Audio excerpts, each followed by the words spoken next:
观众朋友你好，我是吴国正，欢迎收看今日11月初5公视台语台下晡新闻。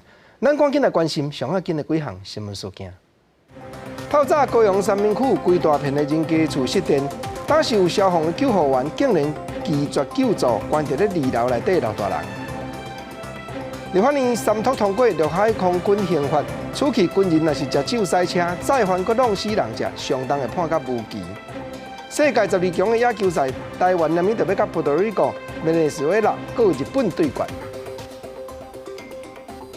观众朋友，咱先来关心透早高雄三明区有规大片的人家厝失电，警察巡逻的时，发觉遐一间土地银行咧呛乌烟，惊的是火烧。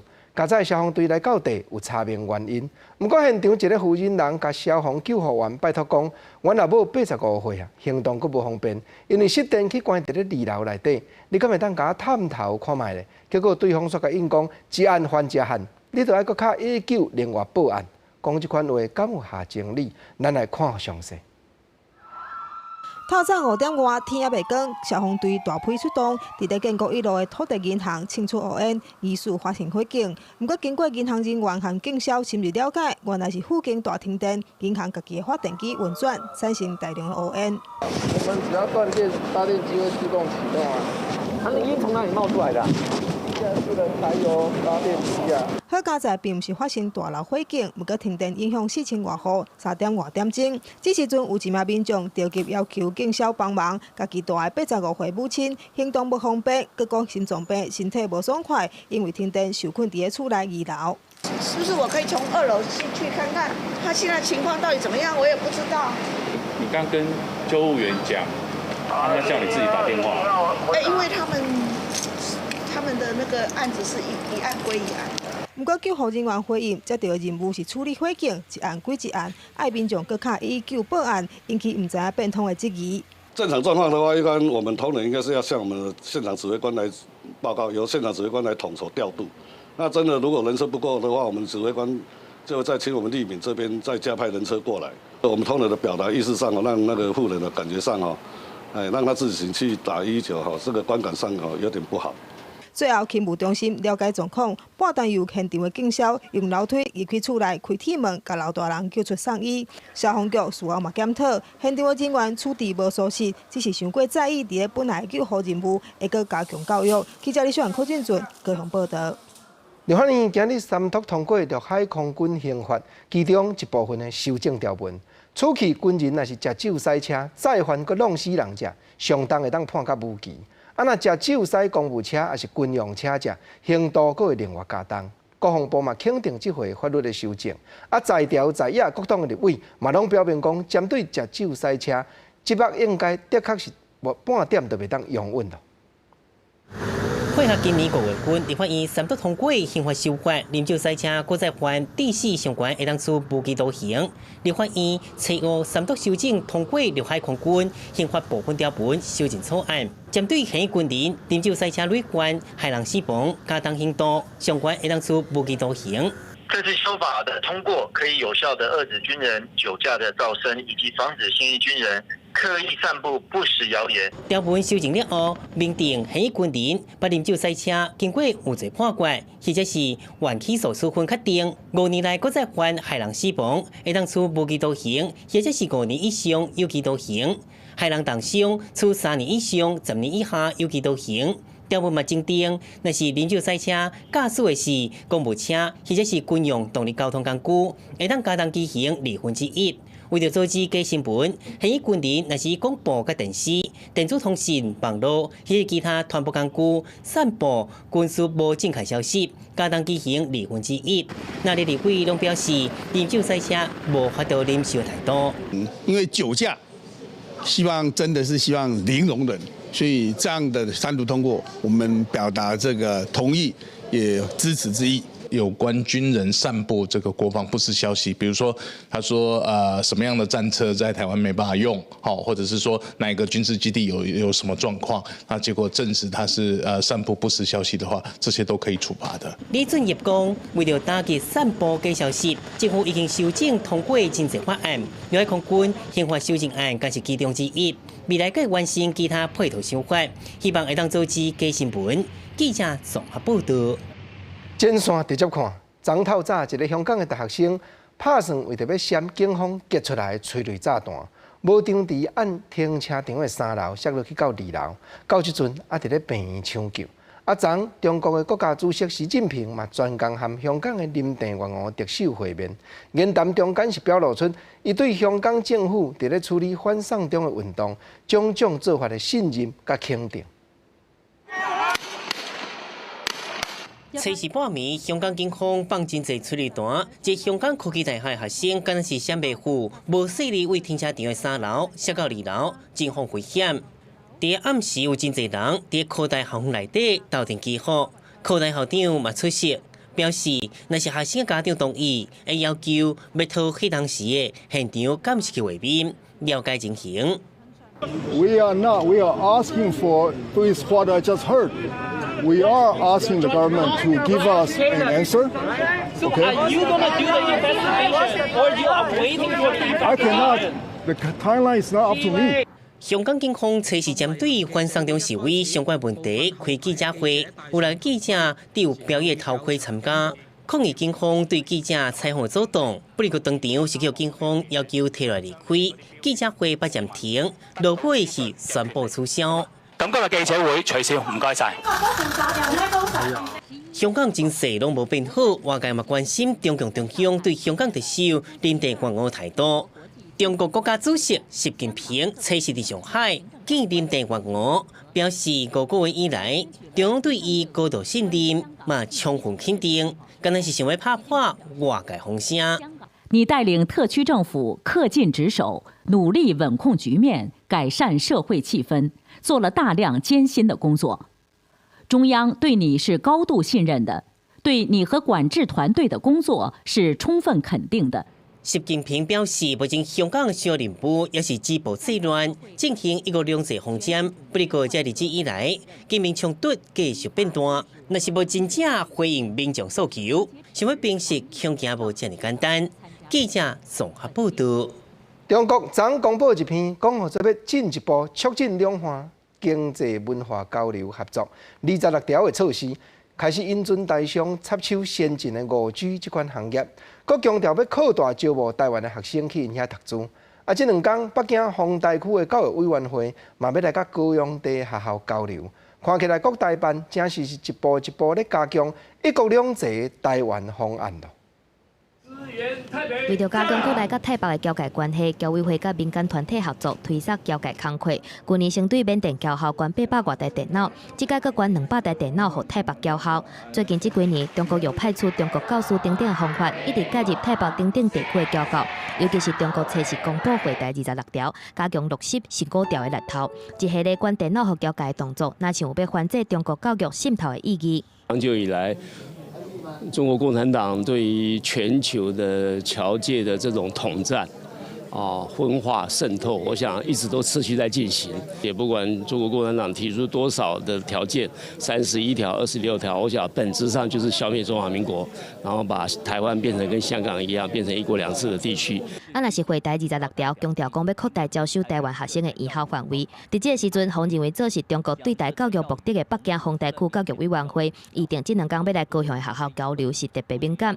引起外界閣想講，敢是中國要對囡仔掠去的政策，而且會第26條是落實一國兩制台灣方案的作為。其實中共的交流或中共的統戰，他都說我是來文化交流，我是來文化宣傳，我來跳跳舞、耍耍寶，你為什麼這麼擔心？我們跟德國做文化交流，他不會想要併吞或侵蝕或威脅、脅迫我們的主權，可是跟中國會，所以這並不只是一場單純的文化交流。原本向移民署所申請的相關交流行程只有3個學校。後來申請變更，增加了其他學校的拜訪，移民署審查與原本申請的學校差距甚大，有違交流的旨意，所以不同意他相關新增的相關拜訪行程。陸委會強調講，會特別注意集團的活動，若是有無經過許可的活動，會依法來處理強制出境。高雄市教育局是強調講，這屆教育交流活動無牽涉到政治的議題，希望講各界用平常心來看待，和學校專業自主的空間。記者綜合報道。政治水分明，咱來看鴻海集團的創辦人郭台銘，因為開始插政治，煞佇咧網絡，互一寡網友誹謗，甚至連因是大人都咒慘落去。当日伊的发言人蔡信如也有去报案，佮表明讲会开始收集证据，提出法律告诉。其中一个 Facebook 号名姓李的某人，所以伫针对郭先生因老母的健康问题，发布一寡假消息。早起郭台铭本人嘛去到刑事局提出告诉了。就算我不参加这一次的总统选举，黑锅的言论也就没有停止过。欠债破产、恐吓小孩、诅咒我的母亲，这已经是极度恶毒的行为。谁没有母亲？更何况我母亲是我最大的支柱。国民党的立委，你可以诅咒我被车撞死，但是任何人不能诅咒我的母亲。郭台铭强调讲，决定亲身提出告诉，就是已经忍无可忍。总无讲因为个人政治立场无相像，就连亲情50就攻击掺落去。郭先生嘛批评，那两党拢固在支持者一直对立，才会造成网络顶头这款恶质的事件再三在咧发生。来看国民党总统参选人韩国瑜，今日是要行苗栗6乡镇市，头一站就是去德南的龙凤宫参拜，市药厂馆长张东引议长，佮有前任的刘正宏馆长，拢有出面甲伊助阵。刘正宏佮话讲，苗栗县票声上无爱开到6成5。韩国瑜是佮批评台湾现处时确实发生真侪问题，需要大大改变。两岸关系紧张得不得了，对外交关系我们是寸步难行。我们整个西南向这2、3年，除了撒了大笔的钱之外，一事无成。我们的内部纷扰无比，我们的经济这么的萧条，民进党是用阿拉伯数字来骗。蔡英文总统，你到中南部跟民众面对面去听听看，苦人太多了。韩国瑜表示讲，将政治拨一边，台湾2300万人拢嘛坐共才准，咱无分哪力，唔免分立场。韩国瑜阁讲，台湾无石油无黄金，唯一就是有人才。伊嘛批评蔡英文政府敢若用数字来骗百姓，实在讲，中南部的民众艰苦人是真侪。韩国瑜今日规日拢会伫咧苗栗，阁会去拜访地方的产业，尽拼力要抢客家的票源。蔡英文总统早起是去到屏东主持高雄英总代母婚宴动土的典礼，针对中国公布对台湾这26条的措施，蔡总统嘛讲，这就是有意要影响总统大选。另外，屏东县第1选区即席立委，那像连立法院苏家全院长的牵手嘛，话讲要选，但是要安怎？蔡总统是表明讲，唯一支持党提名的蒋家彬。祝开工顺利，这是那个屏东主持的高雄永民总病院代母婚宴的主持典礼。总统蔡英文最近是一直为南部走，面对着中国提出的对台26条的措施，蔡英文认为是要干了咱台湾的大选。这个就是是为了要实现他对台湾的1国2制的方案所提出来的哦。现在正在这个大选期间了哈，那在这个时刻提出来，当然他的用意哦，我们也很自然而然想到，他这个是要溢出来影响我们的大选。伊认为对台26条就是伫中国一国两制的体系之下所提出的想法，这个时机是非常的敏感。你面对着对手国民党总统参选人韩国瑜的团队，讲因2个人的民调已经接近，甚至对方伫这个月有机会并盘。蔡英文嘛做出的回应。民调这件事情哦，我也有听说了，但是这个很少有听说民调可以预告的啦哈。那但是民调不是重点。重点是政治人物，尤其是民选的政治人物哦，他的言行是不是可以被信赖？对外有竞争的对手，民进党伫屏东第1选区嘛面临着参选人员增加的状况。对着苏家全的太太洪恒珠，个立委蒋家彬拢想要参选，总统敢是想要趁着这届来屏东实施协调，也只是讲伫民进党内底团结不是问题，会透过内部的沟通来解决。但伊本人是挺蒋家彬，嘛等于是无爱徛伫苏家全这边。记者吴刘婷、陈汉坤屏东报道。来讲台湾人权促进会这个社运团体，有针对明年10月就开始要换新这款斗晶片的身份证的政策发函，请问各党候选人的看法。不过照因讲，蔡总统和韩市长两个是拢无回答。台管会嘛批评讲，现时个人的资料保护的规范都不足，选硬度通过斗晶片的身份证这款政策，是会断送全国人民的隐私权哦。人权政策，韩国瑜0分；人权政策，蔡英文0分。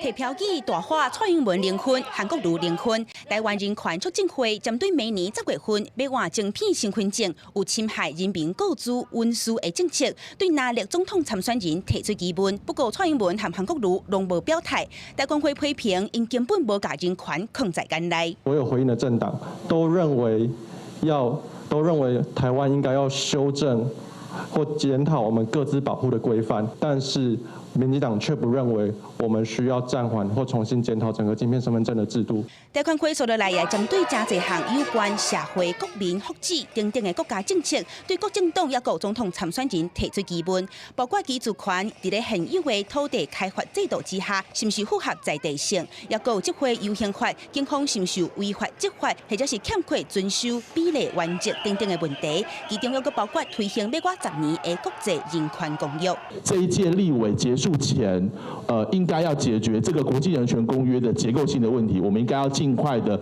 成立一个可以监督政府落实人权的这个国家人权机构。离总统大选的日子剩无70天，公民团体的声音是毋是去互各政党采纳，也被看作是关键。台管会表示，12月初10世界人权日，打算要甲各总统参选人甲政党所回应的问题做一届评量，年底之前，搁再替因拍一届分数。记者阿敏珍、夏基文台北报道。早起，立法院针对送餐人员的权益举办公听会，有律师打出来讲，在伊亲身体会过，才知影送餐人员无论服装排班，全拢嘛都爱听业者的指挥，根本就是请工，那是冒失。嘛有学者指出讲，若安尼食，就赶紧成立这个工会，才有法度解决眼前的问题咯。劳动部顶礼拜公布5间外送平台甲外送员有雇佣关系，毋过敢若采取个案性的认定。早起立法院搁来举办公听会，讨论要如何保障外送员的权益。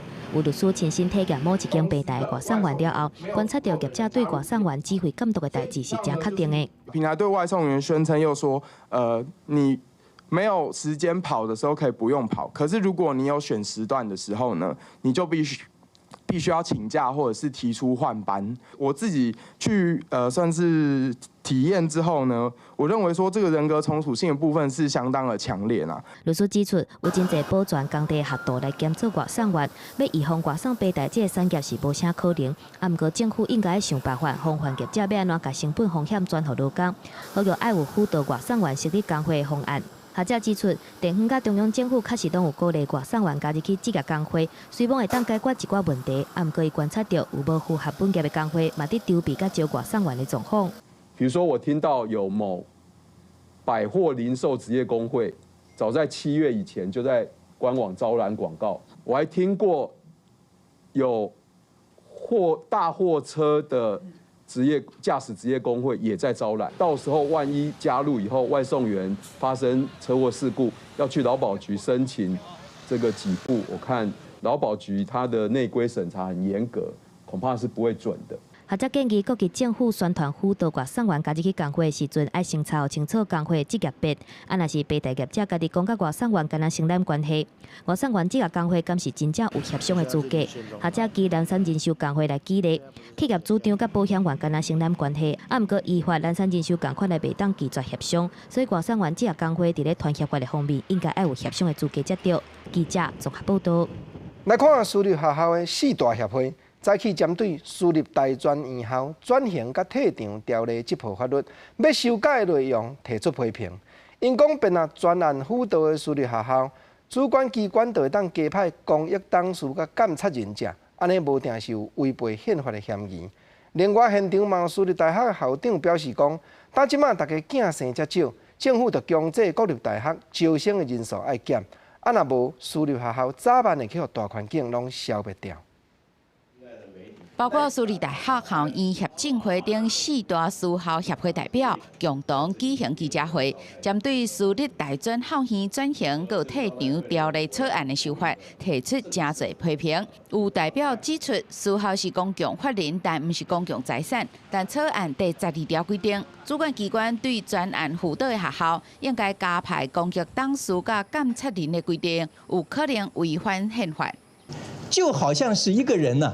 我拿钱出来行善，结果说：“哎，你这个钱花的不对呀，太浪费了，花错了地方，我就不让你花，把你的钱抢过来，由政府带你花，这个是不可以的啊，违反宪政的基本理论。”实践大学校长陈正贵指出，18岁读大学的人数108到109学年度，当年减24000人。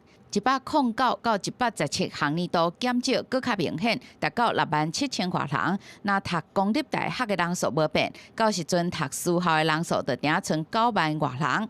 可能有80%这么悬的私校，有部分科系学院要关起来，甚至学校要关门。呼吁将来国立大学应该减少，不要借着少子化来灭掉私立大学校院。建议呢，公立大学人数啊，因为学生人数减少啊，达到35%到50%的同时教育部开始就要有计划地强制国立大学同步减招。陈正贵校长嘛烦恼人才流失的现象，伊表示家己伫中国大陆看到大量的台湾青壮年博士，伊呼吁政府应该编列预算专案来捞财，才当挽救教师甲学生西进在流失的局面。记者林静梅、陈碧如台北报道。生活的报备啊，来讲无人飞机伫咧生活中各方面应用了是愈来愈普遍。现时当伫咧台北举办的飞行安全高峰会，嘛真斟酌咧探讨节目。交通部民航局早起伫咧会场提起讲，上紧者明年正月，咱国就会用手机啊 APP 来服务遐伫咧遥控无人飞机的使用者，随时就听好查明应准飞行的范围有偌宽。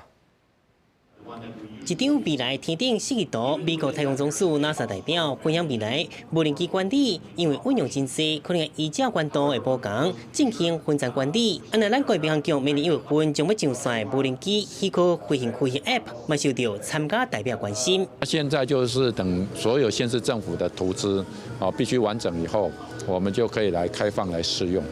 好，那我们的目标是希望在明年的1月，未来会以红、黄、青灯分别代表禁航区有条件操作，甲虚构区。民航局 App 系统已经建立完成，即马就等各关节都足到位，预计明年1月进行上线。对外国人伫台湾使用无人机，嘛要上民航局网站登录必要消息。外国人的权限呢，我们在台湾只规定他可以跟我们的休闲娱乐的项目。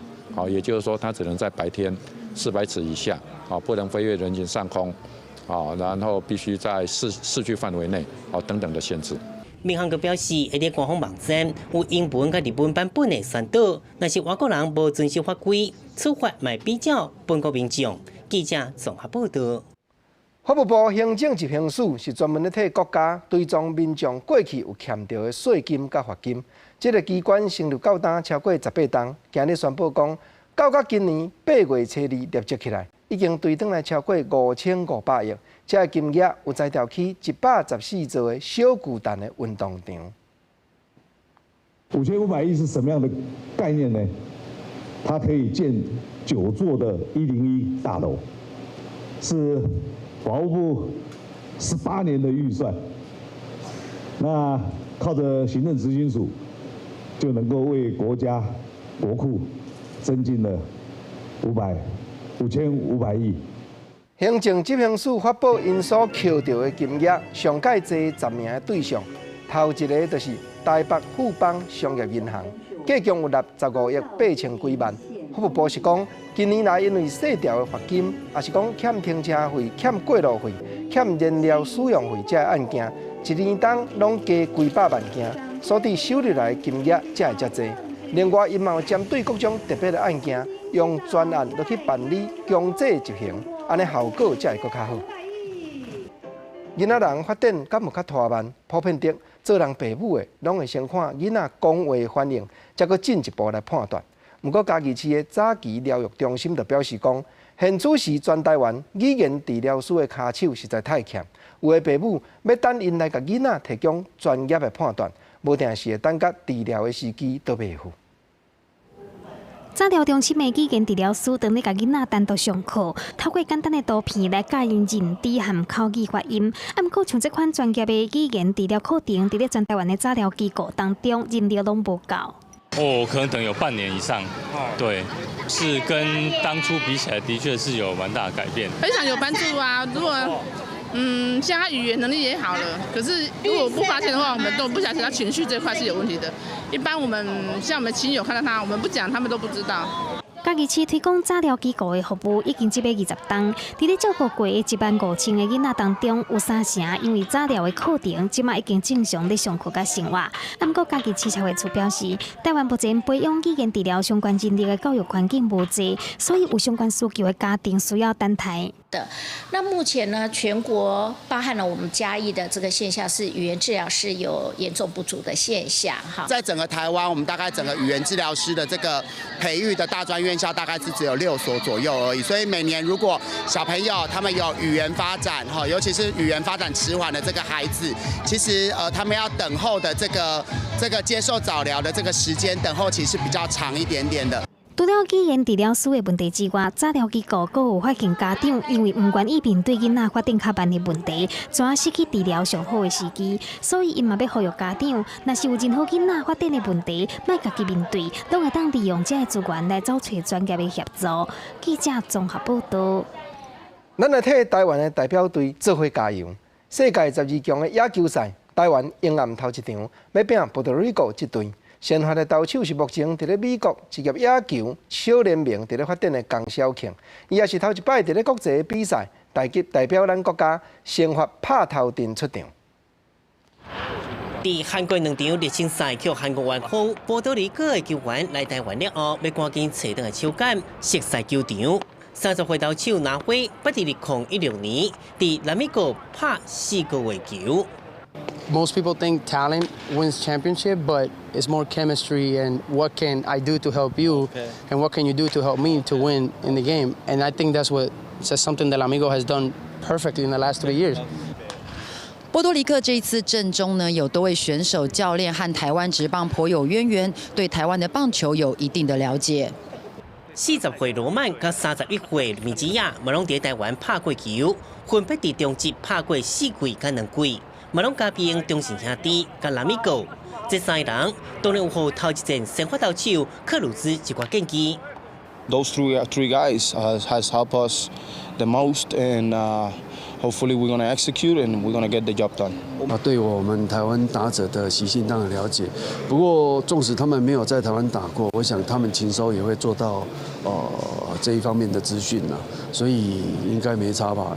波多黎各有3人捌伫中职拍球，红一中总教练刘伟，而且看现场表现，对波多黎各确定由江少庆先发，是看到伊的球上紧，决胜球有威力。注意第一颗球吧，因为拉美的选手其实他们攻击都很积极，所以自己会谨慎的选择自己需要的球路。这一次的国际赛是在台湾主办的，所以尽可能把自己的最好的实力留给台湾，然后拿一场好的胜利这样。今年拢伫3A， 波多黎各的打线可以3A 甲2A球员为主。江少庆讲，面对这种顶级的打者，并未青分。家己第一摆伫国际赛先发，希望用平常心投出上好的球，替球队摕到第一胜。记者综合报道。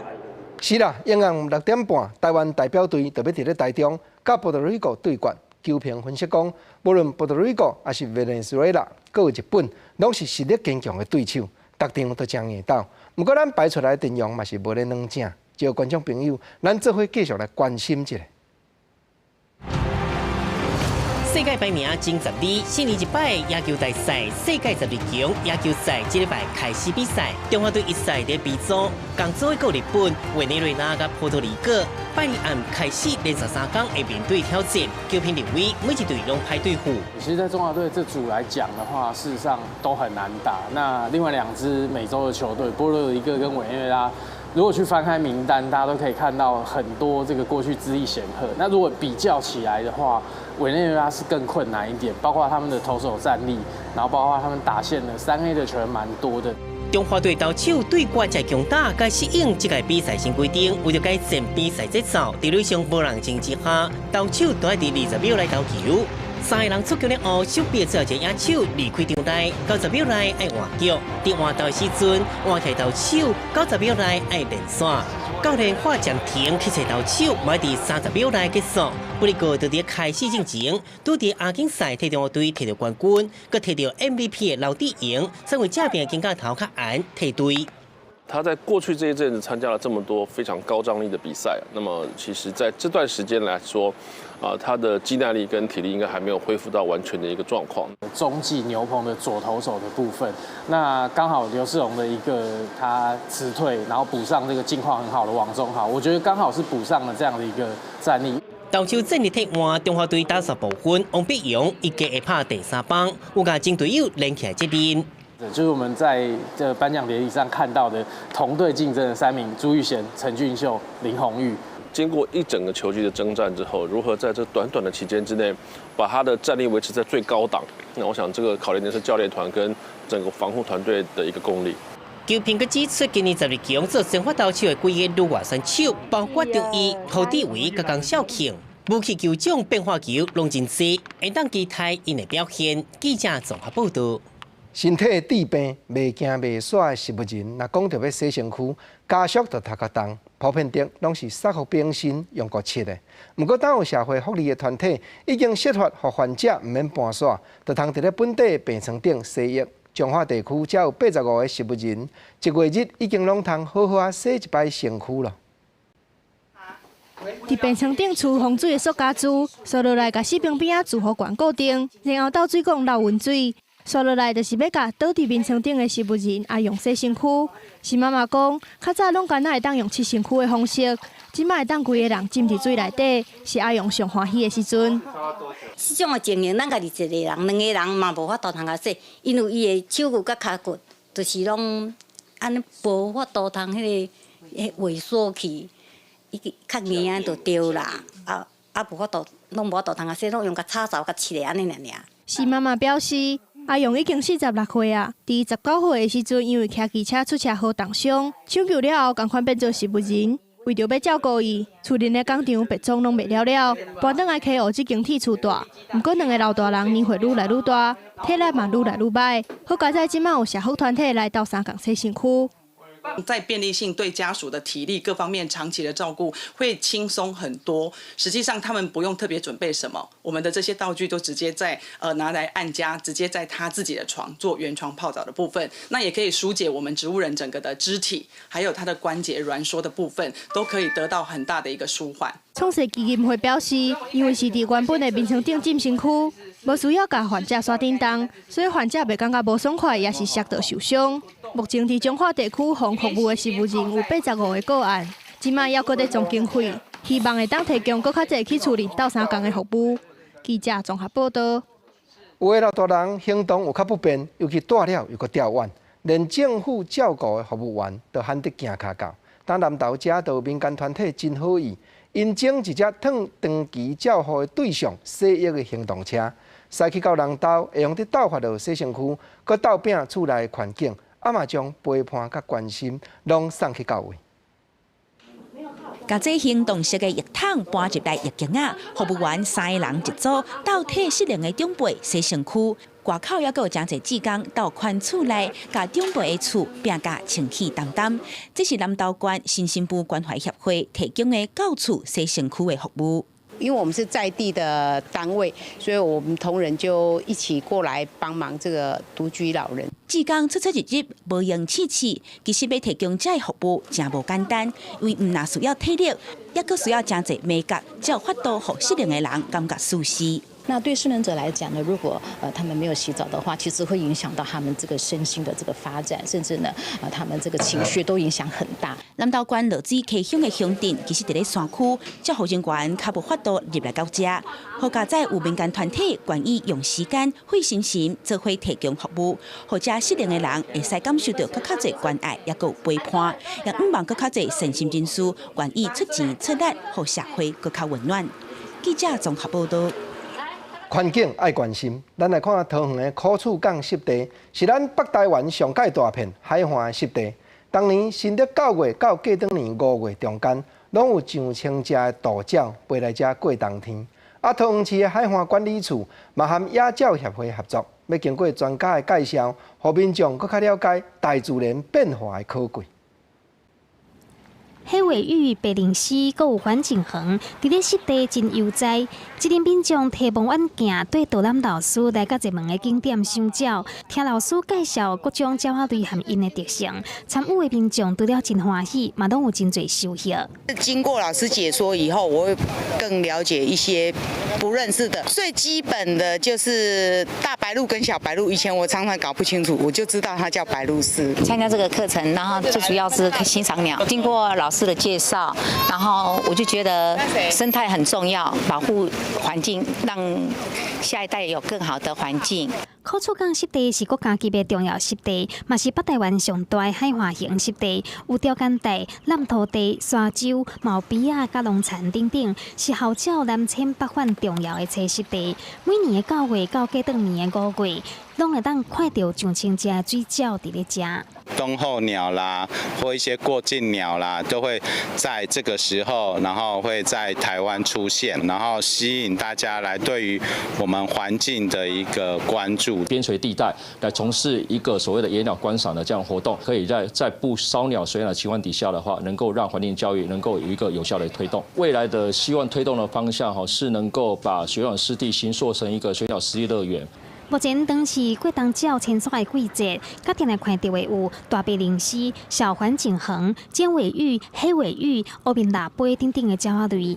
市府海岸管理处嘛和野鸟协会合作，希望透过专业导览，互更较侪民众了解水鸟的生态，进一步达到保护环境生态的目的。记者综合报道。台湾话艺术水阁好，国政解说2句，互你做参考。解文说字，新闻咧甲你报道讲。当年9月到过当年的5月，桃园的苦厝港湿地，拢有上千只的大鸟飞来到遮。因为气候变化，会飞来到台湾。咱讲的这款鸟只，普遍的无论倒一种的形状，无论倒一款的鸟啊，咱拢称呼伊叫做大鸟。当然，也有人讲叫做过冬鸟。来过冬的鸟只，这句大鸟，国政今日要来甲你探讨，这是对日本话来的。日本话讲叫做瓦达利托利。因为永早真侪这作词家咧写台语歌词的时阵，直接扣日本话来运用。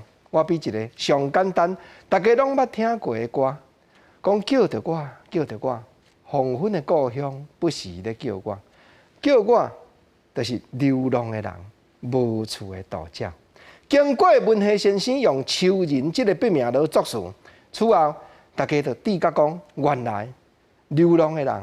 黄昏的故乡，声声句句伫咧叫，就是咧叫无厝的大鸟，就是咧叫气候变化要飞来飞去这款的大鸟。这句言词永早台语无，普遍的无啥人咧讲。有人讲过冬鸟，毋过另外别种的讲法就毋捌听。毋过经过作词家妙手运用，咱对日本话扣过来，讲大鸟。即摆大家敢无讲拢听有？这个例毋是单独一个案例呢？国先搁再举一个例。日本话讲叫做海鸟，原来作词家扣落来讲，这就是讲叫做海鸟。国情啊，海鸟毋是海顶，咱看着讲安尼，伫咧飞海岸安尼生飞来飞去，即款鸟只讲叫做海鸟。咁原来日本话来，认真来甲想，日语原来有一句话呢。永早作词家原来有写即款歌词呢。你像讲叶俊麟老师捌写一条无野的灯塔歌词，敢无讲为怎样？海鸟哀啼，扰乱阮的耳。这句嘛，互落尾的作词家继续采纳、继续运用啊。唐飞无一条痴情大西港，伊歌词嘛是讲海涌波浪，熊熊拍醒阮的愿望，亲像海鸟叫你出航。啊，这海鸟这个类公园，同款伫海面的景致，国前搁在记第三个咧，就是日本话讲叫做尤吉里夜舞。同款叶俊麟先生，原来甲捡入来写台语的歌词。无聊的男性，这条歌内底歌词敢无讲夜舞又是搭着满过市，冷冻阮流浪里。是啦，夜舞嘛是永早的作词家对日语捡来运用的元素。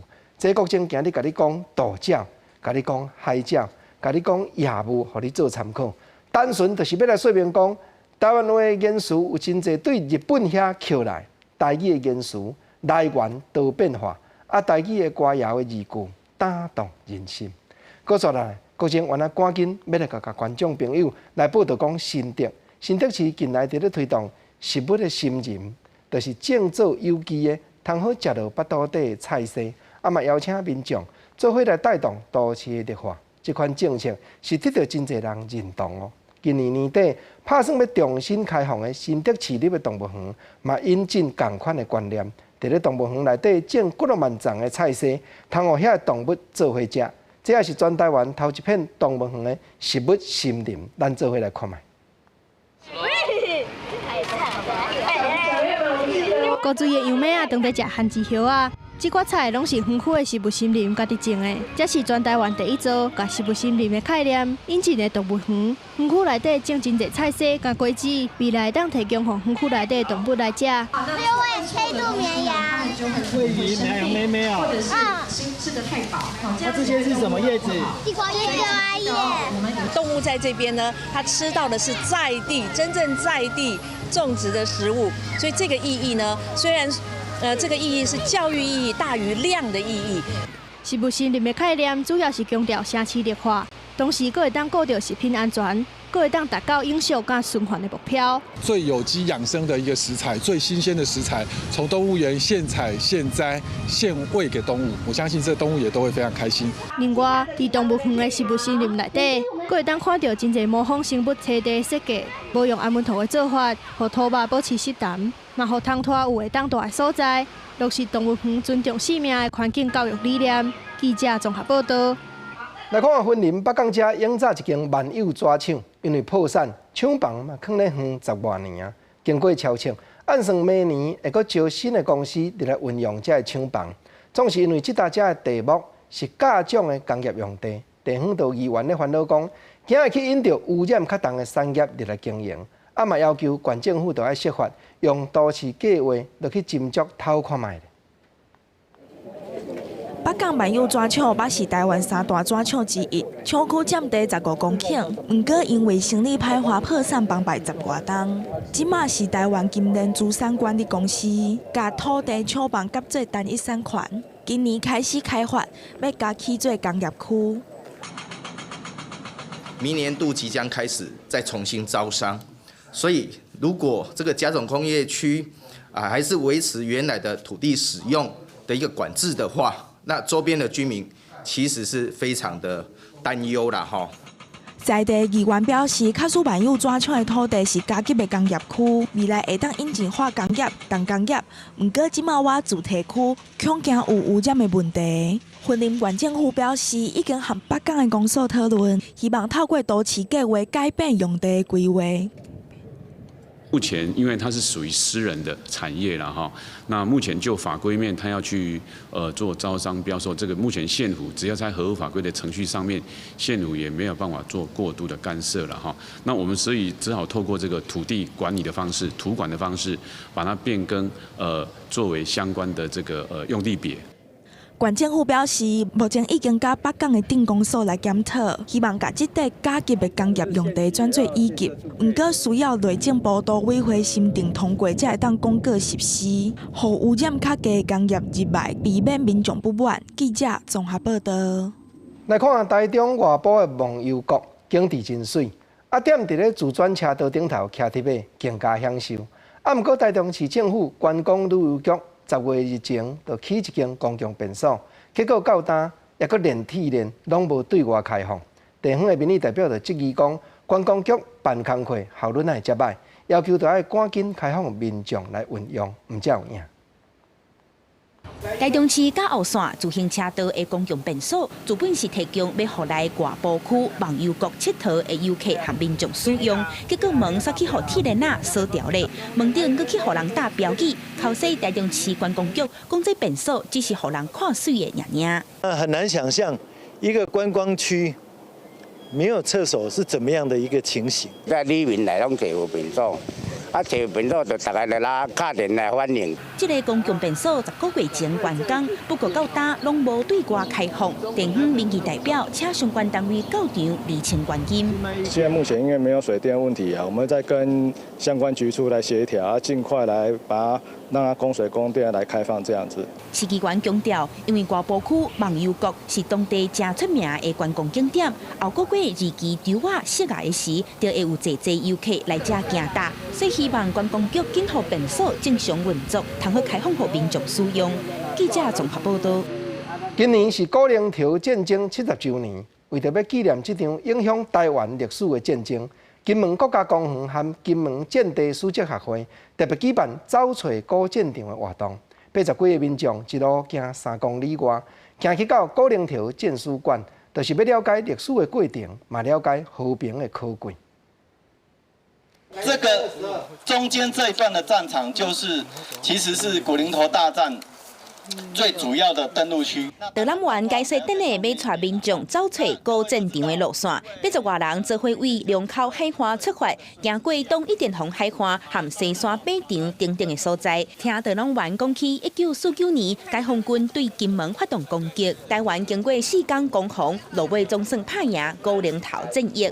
捌伫金门服役过的人士也行伫咧队伍内面，想起当初时伫遮做兵的代志。那时候我们是守在那个机场附近，对，那这个海岸是属于比较面向那个敌军的方向，对，所以平常是没办法到这个海岸上来走的。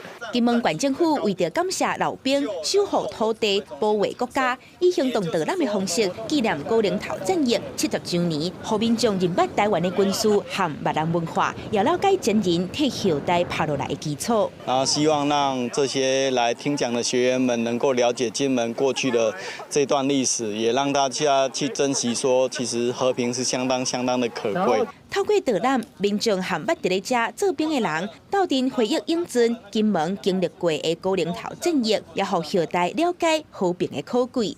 记者综合报道。真侪人客来到屏东的满洲乡，是来欣赏麻叶，来看麻叶。庄仔内的港口社区，原来有出茶米、出乌豆，因就将这款农产品制作做有路的伴手礼，望讲人客来看麻叶了后，会当顺续买淡薄啊。所有的收入也要来支持地方上弱势的民众，就是望讲少年家一直行出外这个社区，会当加减增加一寡活水源头咧。一大阵的山后鸟就为 Siberia 向南飞到屏东满洲乡，只要到秋天，游客就来遮看过冬鸟。因为满洲乡是河谷地形，四周围拢是山峦，过冬鸟就爱歇伫咧遮。当地港口社区也出产地叶，其中佫以互人叫做是乌金的乌豆茶上界出名。那黑豆现在都是有机认证的，所以我们社区呢，这些产业就是港口茶跟黑豆。一盒一盒包装好势的港口茶，也有当地生产有机乌豆做成的豆油，拢是社区推广地方产业所做的产品。透过地方生态旅游，行销遮的伴手礼，赚社区基金。社区把这些都所得回馈到我们社区，照顾鳏寡、孤独、废弃者这些长辈需要照顾的人。满洲乡因为是庄卡所在，人口老化，也有少年人外流的情形严重。不过社区整合地方旅游也有产业，希望会使行出更较多元的路，行销社区也帮助弱势居民。记者综合报道。国际上要紧，美国政府11月初4宣布讲，要正式退出巴黎气候协定。照这个协定的约束，1冬后就会正式生效。因为川普总统认定讲，这个协议，让美国的企业、工人甲百姓，拢爱去担真无公平的经济负担。总是研究地球环境的专家嘛分析讲，若美国真是退出者，中国目前绿色能源的事业都也真进展啊，应当伫咧全世界因是会愈有生理做。美国测试正式通知联合国退出巴黎气候协定，变成头一个退出的国家。联合国发言人证实已经收到通知。国务卿蓬佩奥以声明甲推特强调，总统川普2017年所讲的巴黎气候协定会造成美国工人、企业甲纳税人不公平的经济负担。I think it shows that President Trump is actually very much out of touch with what's happening in the United States. More than 3/4 of the public support staying in the Paris Agreement. We have 25 states now part of the U.S. Climate Alliance taking action. World Bank has found that there's $23 trillion in economic opportunities internationally in developing countries that are signed on to the Paris Agreement. And that's with electric vehicles, with renewable energy. 批评者认为，美国若退出会损害国际地位。I think that China will step into that void on economically. And China right now, just for example, produces 99% of the electric buses in the world. They have 99% at home, more than 400,000 electric buses. They'll take advantage of that and sell buses around the world.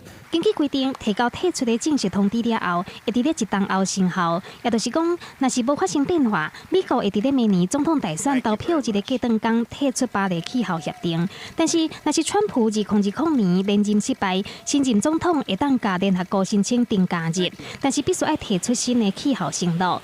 美国印度大厦气候变迁沟通计划今年较早的时阵有一项调查显示，每10个美国人当中，就有7个认为全球当咧暖化，10个有6个对这件代志感觉有淡薄仔烦恼。记者综合报道。来看美国纽约的市议会近来立法通过，讲3年后袂用德国卖法国料理，上届普遍经典的食材鸭肝甲鸭肝。这项新的法令真受动物保护的团体赞成，不过总破西就无啥欢喜咯。嘛有业者暗算要告对法院去，阻挡这条禁止令。放伫顶仔煎偏起来真香的鹅肝，是不少美国纽约人上爱食的菜色。暗过这个高级的料理，过过一段时间，就有可能就为纽约消失，爱食的人都食无咯。这是因为纽约市会最近通过一项法案，禁止强迫家庭食物件所制作的食品。其中就包括鹅肝或者是鸭肝。动保团体对将要伫2022年实施的新措施有高度肯定，不过部分总部在认为，这是甲纽约美食历史真重要一部分提掉。On perd beaucoup dans les techniques, dans la façon d'exprimer. C'est un véhicule pour moi le foie gras aussi. C'est pas juste une pièce de foie, c'est pas juste un organe. C'est quelque chose qui est tellement versatile. C'est comme utiliser du beurre.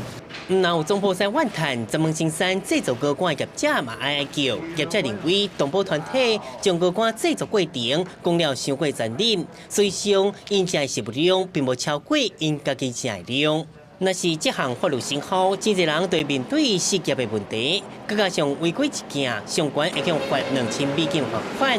业者准备采取法律行动。目前美国到加州成功立法禁止鹅肝，那芝加哥虽然无法成功通过类似法令，这点2年了后都向废除。到底这个真侪人拢爱食鹅肝，会变做基地，还是继续存伫纽约的高级餐厅？该等时间说明一切。记者综合报道。前几日的万圣节，美国旧金山有一场活动的现场，竟然有人夜情出来开。发生代志的所在，就是人经过网络订房间的系统 Airbnb 去注文，才找到的场所。为着避免这款代志搁再发生 ，Airbnb 宣布讲，此去禁止人订房间开 party 了。警车车顶发出光，照伫拄发生命案的厝，伫万圣节暗时是特别奇怪。边仔皆人看到有着伤面容都爱人查，才会当赶紧离开现场。才会来参加派对的人，安怎嘛想无？一个单纯的庆祝活动，最后却变做拢是庆声甲叫声，有上派人是赶紧逃走。We heard a bunch of gunshots. Actually, our whole neighborhood heard it, and then people were screaming. 这件派对庆祝案发生伫美国旧金山城市奥林达，迄间有3个人当场死亡，另外2个人送病了后不治死亡。死者年岁拢较无30岁，目前已经知影出代志地点是伫个网络出租平台 Airbnb 租出去的。组个人向厝主讲要办10几个人的家庭活动，不过说伫个社区媒体以 Airbnb超我做 party 的广告招人来，无经过任何授权，但厝主知影有问题，叫警察来了后，悲剧才发生。为着避免再发生这款代志 ，Airbnb 执行长顶礼拜六宣布，为今开始禁止订房开派对，嘛成立紧急应变小组，处理无经过核准的派对，违反规定的人都可取消使用资格。记者综合报道。下半部天气变化啥款？咱来看各地头详细资料。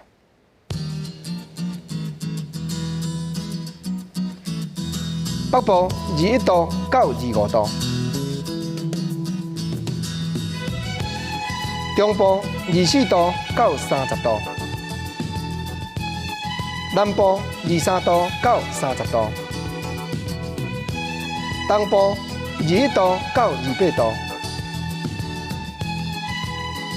金马平湖20度到26度。感谢你收看今日公视台语台下晡新闻，我是郭国清，明仔载同这个时间咱再会，多谢你。